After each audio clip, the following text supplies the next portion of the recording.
UFC 300 had the most amount of ranked fighters on one single card in history. It had 12 current or former champions on one single card. UFC Vegas 91 is a far cry from those statistics. There are 26 fighters on this card. 18 of them are coming off of a loss. There is only one single fight on this card between two fighters on a win streak. And unfortunately, it's not the main event. My name is Angelo. This is We Want Picks, and I'm going to break down the entire UFC Vegas 91 fight card. But before I do, I owe Joshua A some money. I'm not going to dox him and put out his full name, but Joshua, you won our perfect pick contest for UFC 300. We had well over 200 people enter that contest, and you were the only person that picked a perfect card. And that was not an easy task on a wild card. I have sent you an email, but make sure you reach out so we can get you paid. Everybody else watching, if you go to WeWantPicks.com, there's a big green button right at the top that says Enter Picks. You go in there, you pick your card, and if you have 100% accuracy, if you pick that entire card correctly, we send you $100. Costs you literally nothing. You don't need to be a premium member. Just a fun way to interact with the community. And frankly, I think we've only ever had 5 or 6 winners in the 2 years that we've been doing it. So congratulations, Joshua. I sent you an email. Your email address is bizarre, to say the least. I can't say it here because, again, I'm not trying to dox you, but make sure you respond, reach out, and we'll go ahead and get you paid. Everybody else, if you want to hear my reactions, my raw thoughts for UFC 300, go watch that video. This is the thumbnail. I have my Home Alone face, but this time it was kind of genuine. That was a shocking card, an excellent card, an amazing card with 2 of the best finishes we have ever seen in the history of this sport. I recorded that immediately after the main event, so literally my raw, unfiltered thoughts right after the biggest card in history. You can check out that video right now on this channel. What you can also do is support us. You can become a premium member. The only thing that you need to do is go to WeWantPicks.com, click Become a Member. It's only $10 and you'll unlock everything. You're going to get picks, you're going to get bets, you're going to get round line leans, you're going to get tools. And I am going to emphasize the tools here. As we know, betting on MMA can be a bit hot and cold. We could have wild highs and some pretty deep valley lows. And that's why our offering is far more than some bets. If you're out there paying for a service and it's a list of 5 bets and they have a couple good weeks, couple bad weeks, that's not worth your money. Let alone $100, $200, whatever it is people are charging out there. We have a full-blown interactive website with tools, insight, and information. So not only do you get to see the picks and bets, but you also get tools and enablement to help you find your own spots or potentially scare you away from some. One of those tools is the line movement tracker. This is going to give you the opening odds, the current odds, the win probability, and the line movement for every fighter on every card. You're going to get the detailed data, metrics, and analytics, 38 columns of information that you can use to jump on or off prop bets. I'll tell you right now, I've been using this for Prize Picks, and I have been crushing Prize Picks. Thanks you guys for the love. The comments I got on that Prize Picks video for UFC 300 were outstanding. I mean, that was our 4th or 5th event in a row that we dominated. I am literally using this spreadsheet and this data to help me hop in and out of some of those bets. You're also going to get the best DraftKings ownership projections in the game. If you play DraftKings Fantasy, you know how wildly important this is. And they will be preloaded into the DraftKings Optimizer. This will build a lineup for you. This will build 150 lineups for you heading into fight week. And finally, it's far more than just me and Jacob. We have a full army, and by that I mean 3 other analysts giving you picks, bets, round line leans. This week, we have a PFL. We're on the early part of the PFL season. There's a PFL event every single week. Artem is breaking down that event, giving you his picks, giving you his bets for PFL. And from what I hear, he's fantastic at it. And you're also going to get the Pick Doctor. This guy has developed an artificial intelligence. We have an AI picking fights based solely off of historical data. Every single thing I mentioned and all the things I didn't mention available right now for only $10 a month. WeWantPicks.com. Click Become a Member at the top. It's going to get you this event and every other event in a month, and the UFC Vegas 91 picks and bets are up. Now, let's go ahead and break down this card. Unfortunately for us, this is not a good card. I mean, to go from objectively the best card in history on paper, and then arguably one of the best cards in history in delivery, to this card is rough. we knew there would be a fall off. I mean, we were crawling through the sewers just to get to UFC 300, and now we have somehow sunk in below the sewer, where like the real trash sentiment has settled. And we have UFC Vegas 91. But that doesn't mean it's not going to be a fun card to watch. That doesn't mean there's not going to be some good betting spots. It just means the name value isn't there. And opening up UFC Vegas 91, we have Ketlen Souza taking on 0-3 in the UFC, Marnic Mann. And Ketlen Souza actually can be a pretty fun fighter. And so can Marnic, because they are both come forward pressure fighters. Ketlen Souza specifically likes to march forward with heavy strikes and occasional takedown. Everything she does is heavy. She throws big kicks, big punches. She will go crushing elbows and is always looking to do some damage. She's a very solid grappler when it gets to the ground, but it doesn't always get to the ground because she doesn't really have the technique to get it there. She relies on strength and bully, just being big and muscular to get it down there. She is coming off a UFC debut loss, like 18 others on this card, where she was taken down and submitted in under 2 minutes. She is fighting Marnic Mann. Marnic Mann is a tiny little thing. She is only 5 feet tall, neck and neck. If she wears heels, she couldn't even go on a date with Jacob because she would be taller than him and it would be embarrassing. She is, however, a well-rounded fighter. She's aggressive. She has decent striking, positive wrestling, and by positive, I mean good wrestling numbers. She comes forward, putting up almost 2 takedowns per fight. The takedown accuracy is only 30%. The takedown defense is even worse at 16%, but she will come forward and she will look to get it to the ground. She has no issue getting into a slugfest and then transitioning to that wrestling. When she is on top, she's going to pound away. If you create a scramble, she's going to roll with it and look for a submission. She does have a rough run in the UFC so far because she is struggling to keep fights standing. When she gets taken down, she has absolutely nothing to offer on her back. Just think Jalen Turner. Just useless if taken down. That's Marnic Mann. This has to be a Ketlen Souza play. You got to pick Ketlen Souza in this spot. But she is a 4-1 favorite, and those odds are wide. Marnic has been bodied in her last couple of fights, but she is still a cannonball who's going to charge forward and swing for the fences. Ketlen should be able to match that aggression, get this to the ground, and we know that Jalen Turner Mann has no answer on the ground. With that being said, we have yet to see either one of these women win a fight in the UFC. So you can't lay down 4-1 odds on somebody who still hasn't won in the UFC. Full fade on this fight, but this actually could be a really fun back and forth fight between two of the more aggressive women in the division. Then we have a much more interesting fight. We have Jonathan Pearce on a redemption tour after embarrassing the shit out of himself in his last fight, taking on always solid, always there, David Onama.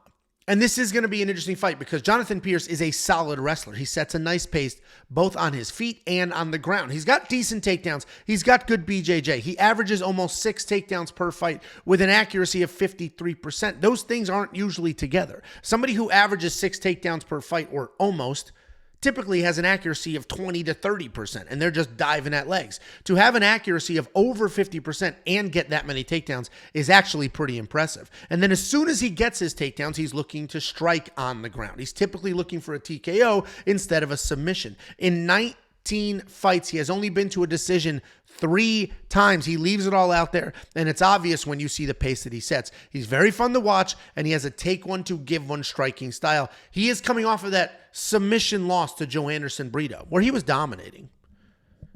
And then he said, "Get up, boy. Get up, boy." And then almost immediately was submitted. It was absolutely embarrassing. I don't know how he's going to show his face after that. And he's just going to hope a lot of us forgot that he said, "Get up, boy," and then just immediately submit. I mean, the instant karma that guy got was unbelievable. But he's taking on David Onama. David Onama is a solid kickboxer. He likes to plot forward. He likes to control the pace. Typically, he's not incredibly high volume, but he is effective. He's got a very long jab that he's just constantly throwing out there. He does tend to throw just 1 or 2 punches at a time instead of big combinations, but inside of the clinch, he will be busy with knees and elbows. If you can back him up, if you can use volume, if you can get him out of rhythm. I said volume instead of volume. And I was just going to push through, but then I circled back because There's going to be a lot of those in this video. I was up till 3-something in the morning filming that recap video, and now I'm here grinding, giving you guys this video because the schedule matters. There are no days off. There are no breaks.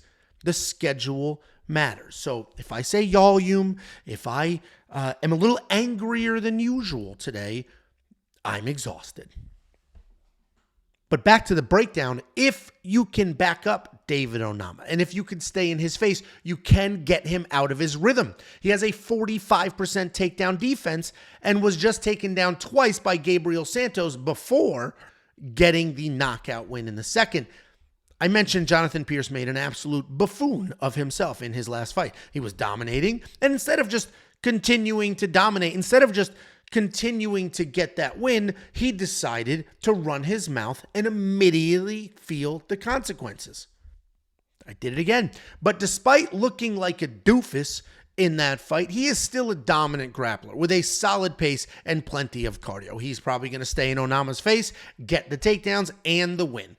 I threw a half a unit on our buddy here at -140. But I promise you, if he starts saying some of that nonsense in a red cent accent, and by red cent, I mean redneck accent, I'm bailing on that bet, and we are bailing on Jonathan Pearce forever. But he should win this fight. The pressure, the wrestling, the aggression should be all that he needs. Then we have, I believe, the biggest favorite on this card. We have Victor Henry taking on Rani Yahya. Rani Yahya is a guy that we've been high on in the past. We have rode that man to the promised land with more than one bet. But this is a very different fight. He's listed at 39. I'm pretty sure he's 63 years old. He is an incredible grappler. He does have some high-level BJJ. He's got 40 professional fights, and he has been around long enough to develop other skill sets. But grappling is, without a doubt, his bread and butter. He is relentless with takedown attempts. He has a 32% takedown accuracy, but he still manages to get almost 3 takedowns per fight on average. He is coming off that loss to Montel Jackson, where he finally looked old and finally looked slow.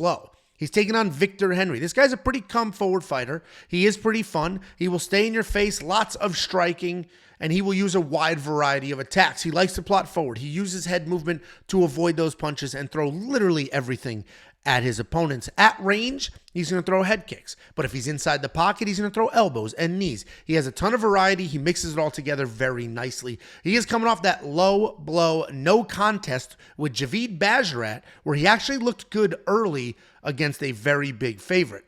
And this is an insanely simple breakdown. Rani Yahya does have some very good skills, but this sport is a young man's game, especially at the lighter weight classes. Having success at bantamweight at 40 years old is almost impossible. And while Henry isn't exactly the epitome of youth, he hasn't slowed down yet. And we just watched Rani look the slowest he has ever looked. Victor Henry's going to be the pick here. I think he's going to be a step ahead literally everywhere, and I think his takedown defense holds up. Victor Henry, one of the most confident picks on the card, and a lot of that just has to do with the natural evolution of this sport. Then we have Ivana Petrovic taking on Liang on a 3-fight skid.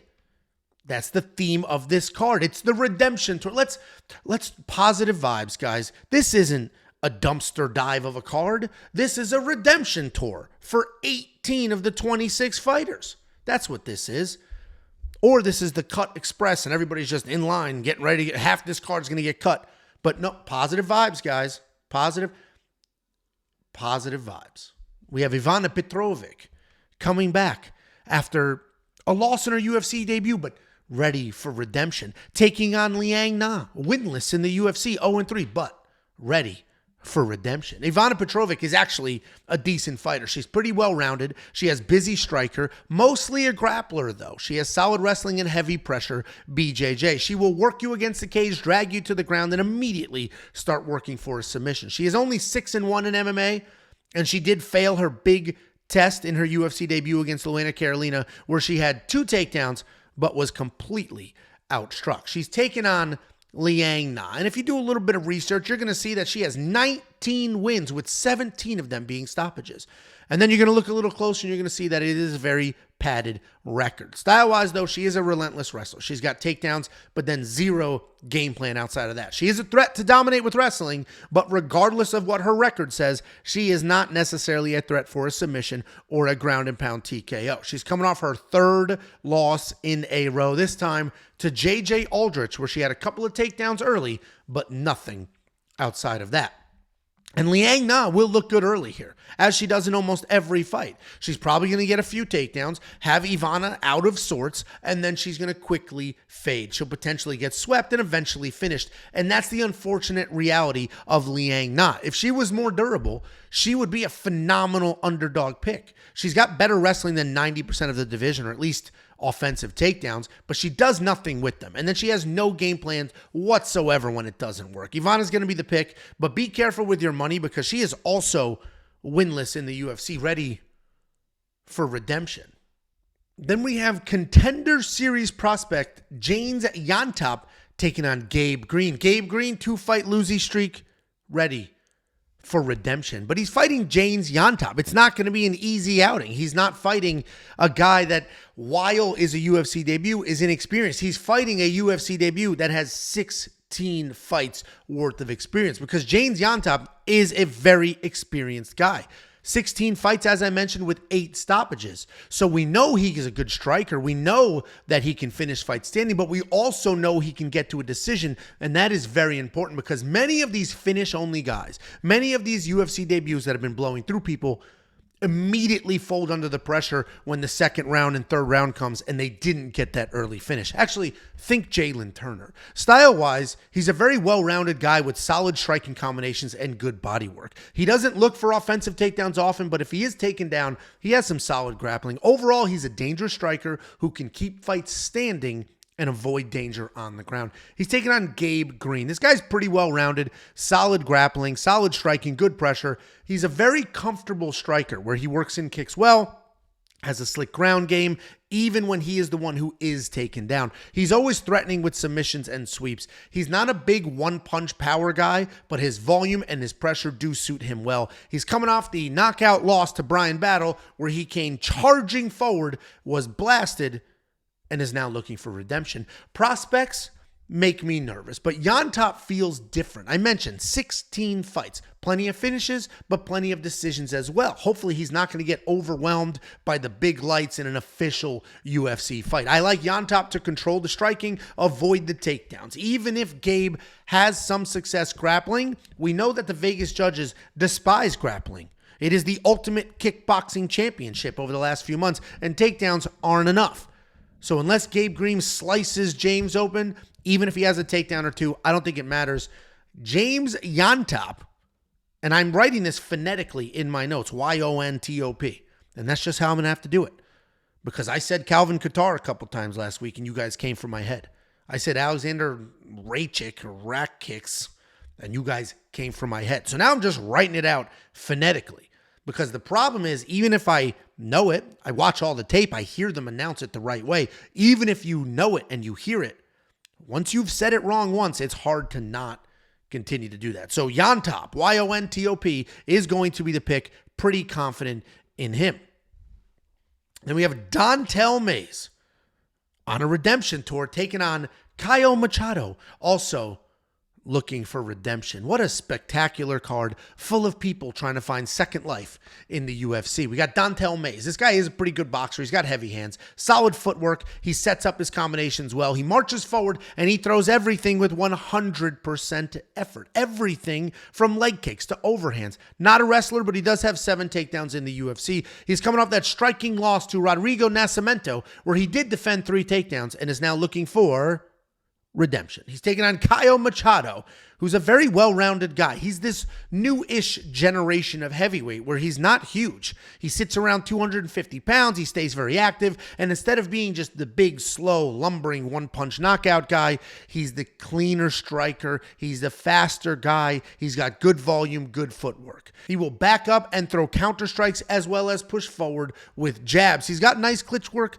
okay takedowns, and underrated BJJ. He is coming off that decision loss to Mick Parkin, where he controlled controlled the striking, but he was taken down 3 times, and he's ready for redemption. Dontel is sitting at a 2-1 favorite, and I am surprised here. He obviously has the experience advantage in the octagon, and he does have that one-punch power, but I think Caio's the better striker in general. Caio should be able to stay busy, avoid any control time, avoid big takedowns. So Caio's going to be the pick, and let's hope we're lucky enough to get a 1.5 round line. I think this fight is probably going to be a sloppy-ish decision with one of these young gentlemen getting redemption, and I do think it's going to be Caio Machado. I think Mick Parkin has proven to just be a little too much for a couple of these people, and certainly has the takedowns. And while Dontel Mays can work in a takedown or two, I think Caio can stay busy, stay active, avoid the big power, and avoid being taken down. Then we have a couple of guys with some actual UFC experience. A couple of guys in here also looking for redemption. We have Austen Hubbard coming off of the loss in the Ultimate Fighter finale, and Michal Figlak coming back after a 2-year layoff. What a spectacular card. We got Austen Hubbard, a gritty guy who's pretty good everywhere. Ton of heart, ton of power in his hands. And he's mostly a striker, but is pretty well-rounded overall. He can be taken down, but he does have a solid get-up game. This is his second run in the UFC, with his original stint being from 2019 to 2021, where he did go 3-4, but then he earned his way into the Ultimate Fighter house, and then he made his way to the finale where he did just lose. But he's here for redemption. He's taking on Michal Figlak. This guy's a powerful striker with solid grappling and an aggressive style. He's always plotting forward and controls the middle of the cage really well. He can be hittable, but it does not stop him from pressuring forward. He's a very good wrestler, but he uses it defensively more than anything. When he does take the shots, they are clean doubles with his head on the outside. All around, Figlak's a skilled guy, but he is hittable. And I mentioned he's coming back after a 2-year layoff with some injury worries. I always worry about strikers and layoffs. And we just saw at UFC 300, anybody with a long layoff lost. Lost. Big, too. Actually, Calvin Kattar was decisioned, but that guy was just ragdolled. Ratchik smoked. Jamal Hill smoked. Michal Figlak, hopefully not smoked, because I think he wins this fight. The layoff is the only thing preventing me from going all in on this guy. The layoff worries me because strikers tend to need a little more octagon time to get that striking cadence back. It's very different than just diving at legs and sniffing crotches. You have to have a perfect flow. You have to feel it. You have to see what's coming back your way, immediately respond. And we saw that in that Ratchik-Jiri Prochazka fight. He looked good early. Things got a little tough. Hadn't been in that flow state in a long time. Didn't work out well for him. Figlak is a very good wrestler. Figlak is going to be just as powerful of a striker. Figlak's going to have the cleaner, better striking technique overall. He is going to be the pick, and I am risking a half a unit on him at -125. I do think this line's going to take off. They just dropped this line, and I just placed this bet. If you're a premium member, make sure you link your Discord. That's how you get alerts to your phone the very instant we place bets. And these weeks, where there's a little bit of a wait, these weeks are when that is insanely important, because we will be sporadically placing bets here and there. And you don't want to wait until 2 days before the fight, 3 days before the fight, and some of these lines are long gone. This is a newer fight. We have another fight on this card that's newer that we put a bet on, and I do think the line's going to move here a little bit for Figlak. While Austen Hubbard is a well-rounded guy, he just can't seem to find those big wins. Figlak is going to be the pick, and I do have that bet on him. And that takes us to Gabriel Benítez taking on Maheshate. Gabriel Benítez looking for a little bit of redemption after losing to Jim Miller. Maheshate coming off back-to-back losses. Between the two of them, I believe we've got 17 losses in a row. But this could actually be a very fun fight. And I am dogging this card a little bit. I'm using the word redemption far more than I should be, because we're trying to stay positive here. But the reality is, most of the fighters on this card, regardless of their record, regardless of their lack of ranking or public notoriety, most of the fighters on this card are actually gamers and will go out there and put on a show. This is the opposite of UFC 300. It has no name recognition whatsoever, but it can deliver. We have seen that before. We have seen cards before where there's really no pressure because nothing matters, and the people come out here and they put on a show. And this feels like it could be one of those cards. Because Maheshate, for example, is insanely young. He's only 24 years old, but he has solid composure. Style-wise, he's a fun, creative striker who can hang in a firefight or dance on the outside in a technical kickboxing match. He mixes in traditional martial arts techniques like side kicks with flashy ones like spinning or step-in elbows. And if you let him create that space, you could have a very long night. But if you stay in his face, you can have some success getting to his chin or grinding it out on the ground. He is coming off that TKO loss to a dangerous striker in Vyacheslav Borshev. He's taking on Gabriel Mowgli Benítez. This guy's a good kickboxer, specifically has phenomenal kicks and solid movement. He does pick his shots well and has very real power. His takedown defense is at 55%. His takedown offense is at 50%. And while he does have the grappling tools and solid BJJ, he doesn't use them. He only has 2 takedowns in 14 UFC fights and has fallen in love with chasing the knockout. He's coming off that submission loss to Jim Miller, where he was only throwing 1 punch at a time and not stringing together combinations. This is definitely a young prospect versus an aging vet style matchup. Maheshate is still a young kid, and he tends to make kid mistakes. But he should be faster. He should be more powerful. Gabriel Benítez did not look very good in his last fight, but let's remember, he was coming back after an extended layoff. I want to trust Maheshate's speed, his aggression, but we have seen him fall behind before. Maheshate is going to be the pick because Gabriel looked so terrible in his last fight, but I can't bet on Maheshate here. And if you had a rough UFC 300 because the wrong favorites were winning and the wrong dogs were losing, we got you covered. We'll send you $50. The only thing you need to do is go to WeWantPicks.com/bet. Sign up with any one of our partners using our affiliate link, and we send you $50 as a thank you. It's literally that simple. You're going to use the link. You're going to sign up. You're going to make a deposit. They're going to pay us as an affiliate, and then we're going to slice off some of that money and give it right back to you, because the frank reality of the situation is without you guys, without clicking on the links, without liking the videos, without subscribing, without becoming premium members, none of this is possible. And if we can share some of that money with you, that's exactly what we're going to do. WeWantPicks.com/bets. Use the link, sign up, make a deposit. We send you $50 as a thank you.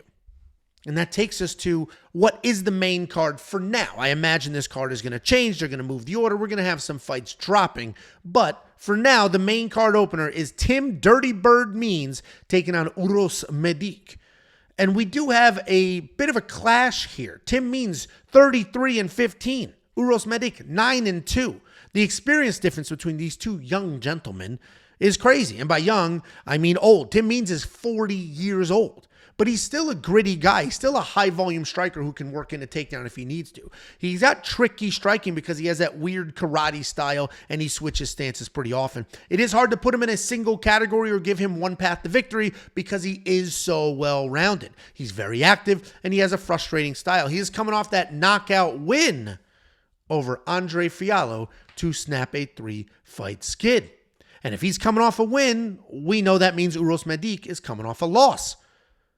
And it was an interesting loss because he was taken down 7 times by Maktak Orabai. But he's still a very clean technical striker. He still comes out fast. He still comes out loose with a 100% finish rate in his 9 wins. He's got speed. He's got power. Legit killer instinct when he smells blood. He will absolutely go for bloke and take... Damn it, man. Go for bloke? What is he, an Englishman? What's up, bloke? He's going to go for broke. He's going to put it all on the line. He's going to Max Holloway that situation, pointing in the middle of the octagon saying, let's go. That's who Uros Medic is. Takedown defense sits at a low 46%, but that is skewed because, as I just mentioned, in his last fight, he was taken down 7 times, which will completely destroy your stats for a while. Should be an Uros Medic pick all day long. Not only is he younger, faster, stronger, and the better striker, but he's the far more dangerous guy as well. He's going to be the pick. I think he has a showcase style fight here, meaning I think he's going to look spectacular. And he's going to have that fight where we're like, oh shit, is Uros Medic good? But I am hoping he defends the takedown early because if he can't, it might be a miserable 15 minutes. Tim Means is the exact type of 40-year-old that can just grind and bore us to a decision. Then we have Austen Lane taking on Contender Series prospect Jhonata Diniz. And Jhonata is a very good striker. He's got clean technique, incredible power. He throws in combinations. He's got good, clean defense, great speed for his side, and a professional kickboxing experience. His takedown defense is solid, but it's relatively untested. We only have 6 fights to go by. He's only 6-0, but he does have 6 stoppages. And what did I tell you before? These undefeated prospects heading into the UFC, only finish wins. I worry about him a little bit because we don't know what the hell it's going to look like. At least the previous gentleman that I broke down, Llontop, had a whole bunch of decisions. But either way, Jhonata Diniz, very dangerous striker who has been putting people out. He's taking on Austen Lane. Austen Lane's a former NFL player who started his MMA career only about 8 years ago. He's a large guy, a powerful guy, an athletic guy who has competed at the highest level in multiple sports. He's fast for his size. He likes to jump in and out with flurries of strikes and then immediately get out of the way. He can grapple as well, using his size and athleticism to get you to the ground. In most cases, he does seem to prefer the grappling more than the striking. He's faster, stronger, and more athletic than most of this division, but he did just get chinned by Justin Tafa.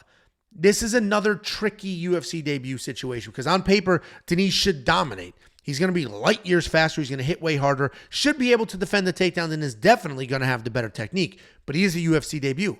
We've never seen him fight anybody decent. We've never seen him defend takedowns from anybody as big as Austen. We've never seen him go longer into a fight. So all of these unknowns are going to keep me pretty measured here. Remember that undefeated slob, that useless bum, that jello in a garbage bag, Walter Walker? Remember what happened when he came to the UFC? The undefeated guy with finishes? Remember what happened? He looked like he couldn't get up a flight of stairs without needing a water break. And while I don't think Diniz is the same sloppy, disgusting fraud that Walter Walker was, I do worry about heavyweight debuts, specifically heavyweights that have never been near a decision. Diniz should win. Diniz is going to be the pick. If you bet on him, maybe one bet. Like, do not get fast and loose here. Maybe one bet, maybe. Be careful. But Diniz is going to be the pick. Then we have Karine Silva taking on Ariane Lipski. And this should be a really fun fight. And we have a very interesting line here. Karine Silva is the dog. Karine Silva, who's on an 8-fight win streak. Karine Silva, who has 17 wins with 17 stoppages, is the underdog. And those stoppages are a mixed bag of ground and pound and submission. She likes to plot forward with a tight guard on her feet, throw a flurry, rush to the body, and then work you to the ground. From there, she's constantly working for positions and then submissions. And she's coming off the first round win over Marina Moroz, where she had a knockdown and then a guillotine. Karine Silva is the dog. But this is the only fight on the card where we have 2 people on win streaks. This is the most meaningful fight on this card because Ariane Lipski has actually gotten some redemption. She has revived her career. She's on a nice 3-fight win streak. She's a decent striker who can grapple as well. The problem is, though, her grappling, she needs to be in control. If she's on top, she's solid. If she's on her back, though, she can struggle a little bit and can get finished. Her recent evolution, though, has been incredible. In her last 3 fights, she has defended a combined 21 takedowns. She went 4 for 4 on her own takedown attempts. She's coming off the submission win over prospect Casey O'Neill. And Ariana's recent win streak is definitely something to note. She used to be a pitter-patter striker, but she has full-blown evolved into a mixed martial artist. Now she's got good offensive wrestling, solid defense. I still don't think that's going to matter. I think Karine is too big, too strong, and she can bully this fight to the ground where we know she's an absolute savage. Ariana is great when she's dictating, and I don't think Karine is going to let her dictate. I don't think she's going to give her any room to breathe. I like Karine here in the underdog slot. I have a half of a unit on her as a dog at plus 118. I have to imagine she is going to flip to a favorite come fight night. Ariane is on this nice streak, and she is evolving as a fighter, but she can get taken down, and Karine Silva, that's not somebody you want to take you down. Then we have the co-main event of the evening. This is an interesting main event because Ryan Spann on a 2-fight skid, but Ryan Spann is still a giant human being with a wild amount of experience that could absolutely finish anybody at any moment. And he's taken on Bogdan Guskov. And it's odd that Bogdan's in the co-main event. He doesn't seem like the type of guy that the UFC wants to push, but apparently he is the type of guy that the UFC wants to push. He looks like the completely clean-shaven homosexual man in the show Barry. That's exactly what Bogdan looks like, and I think he talks like that too. What a great character. That guy, very underrated character in a TV show. But anyway, if I remembered his name, that's what I would call Bogdan the rest of this breakdown, but I don't remember his name. So we're just going to move on, and you can imagine in your head that Angelo's saying a hilarious, deep reference to an HBO show that a lot of people didn't watch. Just think that. But we got Ryan Spann, massive, humongous, 6'5" powerhouse with an incredible 81-inch reach. I know the graphic says 79, but he is listed at 81 elsewhere. It's sort of somebody's lying. Or somebody had a typo. Maybe somebody that stayed up till 3 o'clock in the morning breaking down UFC 300. I'm not sure who, though. Anyway, Ryan Spann's a very dangerous guy. He's got 18 stoppages in his 21 wins, but he's not all power. He also wrestles. He averages more than 1 takedown per fight. He has 12 stoppages by submission. Ryan Spann is incredibly dangerous. He has the cardio to be a threat for an entire 15 minutes, and he is coming off a decision loss to Anthony Smith, where he did land fewer strikes, but the far more effective strikes. And if that fight happened today, in today's Ultimate Kickboxing Championship, where damage is the only thing that matters, they may have actually ruled it for him. He's taking on Bogdan Guskov. This guy's a heavy-handed guy who likes to come forward, throw big, and mix things up.